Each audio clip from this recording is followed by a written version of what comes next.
doctor Daniel Sapsay, abogado constitucionalista. Doctor Sapsay, buen día. Buen día, ¿qué tal? ¿Qué dice? ¿Cómo está Miguel? Bien, he dicho todo lo que tenía para decir para poder escucharlo. ¿Qué piensa usted de esta nueva barbaridad? Esto lo digo yo.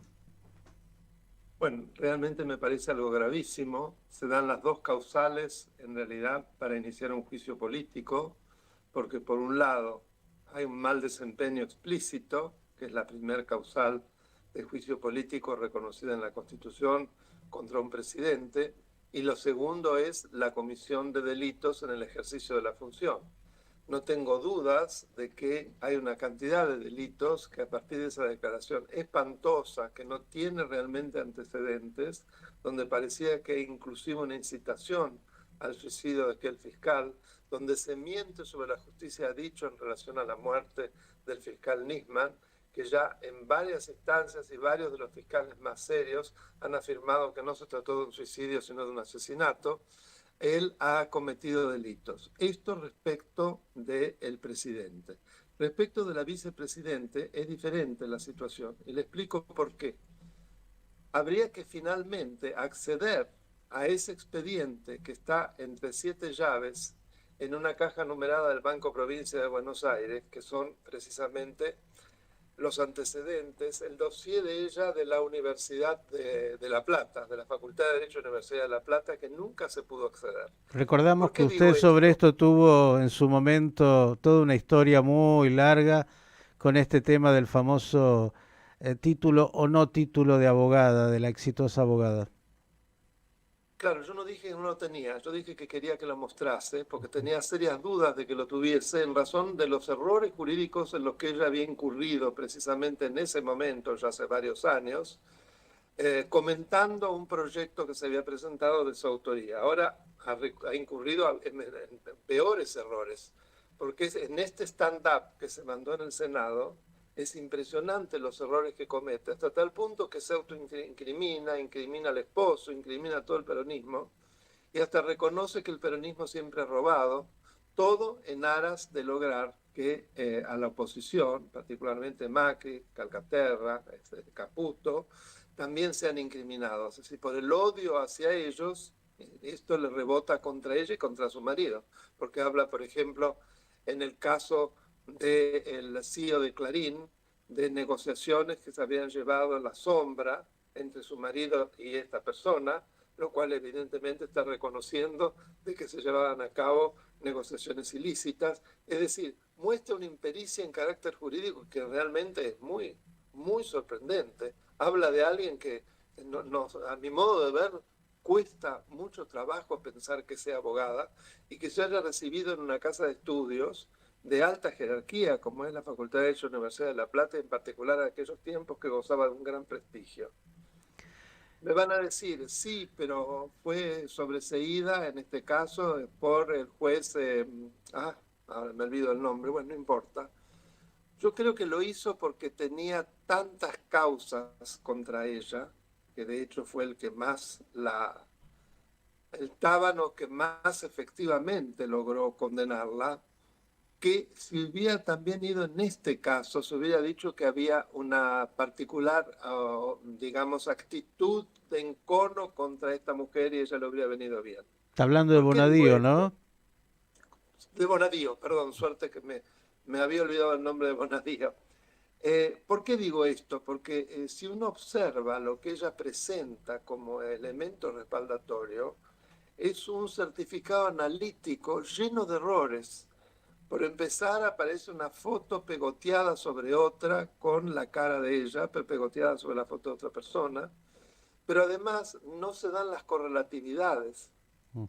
Inclusive está tan vulgarmente hecho que ella habría dado varias materias cuando la Facultad de Derecho de La Plata estaba cerrada, precisamente por el golpe de Estado. Entonces no se entiende cómo ella logró dar esas materias. Es decir, es un documento respaldatorio que carece de toda veracidad de manera ostensible.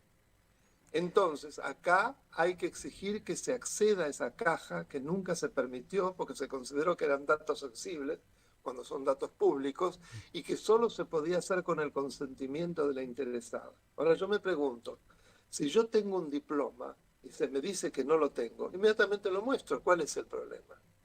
Entonces, ¿por qué hay que negarse? A mi modo de ver, es otra sospecha de que no existe tal título.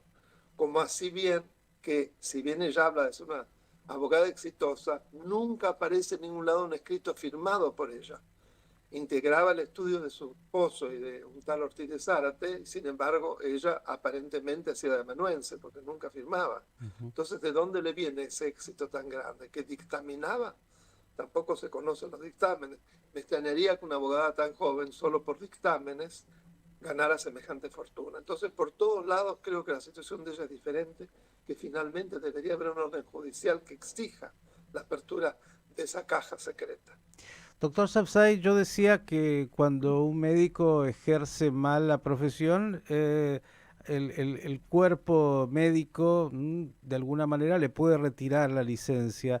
Cuando el presidente, en este caso que usted dice es plausible de juicio político y hay más elementos incluso, y la vicepresidenta en una causa donde ella tiene que comparecer realmente eh, digo, va en contra y ellos vienen trabajando en contra del poder que dice su profesión deben resguardar. Digo, ¿no hay desde el colegio de abogados algún elemento donde se le pueda retirar ese tipo de calificación de abogados, del título de abogados? Es muy sencillo, hay un tribunal de ética en el Colegio de Abogados de la capital federal. En este momento el presidente es nada menos que el doctor Gil Lavedra. Y ese tribunal de ética tiene que funcionar precisamente para inhabilitarlo durante X tiempo para el ejercicio precisamente de la profesión de abogado. Ese es el rol del tribunal de ética del Colegio de Abogados, que tiene precisamente el control de la matrícula de los abogados de la capital federal. Bien, clarísimo.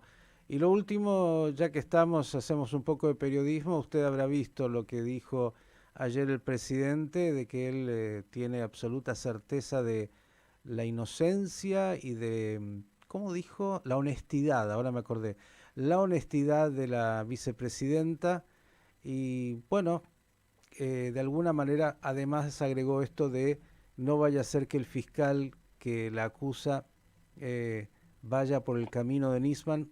Claro, eso significa que lo asesinen, porque a Nisman, creo que usted lo dijo muy claramente, la causa dice que lo asesinaron, no que se suicidó, pero lo dijo como pasando un mensaje. ¿Usted qué diría? Yo diría que me pregunto si realmente este hombre está en su sano juicio, porque es tal el grado de contradicción entre lo que él decía en su momento, donde inclusive la había tratado al actual vicepresidente de una persona psiquiátricamente comprometida, con términos más duros, pero era eso lo que decía, no Ujú, recuerdo exactamente los términos, y ujú. ahora resulta que es todo lo contrario. También había sostenido, inclusive en la nota que escribió La Nación, el diario La Nación está escrita, que el fiscal Nisman había sido asesinado. Entonces me pregunto si este grado de contradicción no es propio, yo no soy psiquiatra, de alguien bipolar, que un día dice una cosa y al día siguiente dice exactamente lo contrario, muy tranquilo.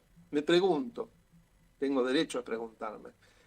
Yo siempre recuerdo al respecto la expresión tan clara y tan contundente de Santiago Kovadlov, que refiriéndose precisamente a Alberto Fernández dijo, no es un hombre de palabra, es un hombre de palabras. Muy buena definición, sin lugar a dudas. Doctor Sapsay, como siempre, el agradecimiento y esperemos que la República y la sociedad argentina esté a la altura de estos enormes desafíos que nos plantean los políticos que hemos sabido conseguir, ¿no? Espero también que esto ocurra porque realmente la situación de decadencia y de postración en que estamos, el grado como se burlan de nosotros en el mundo, o al menos se sorprenden y no puede creer lo que está ocurriendo, a la Argentina la somete a una situación absolutamente de humillación. El doctor Daniel Sapsay, abogado constitucionalista, pasando por Pensando las Noticias.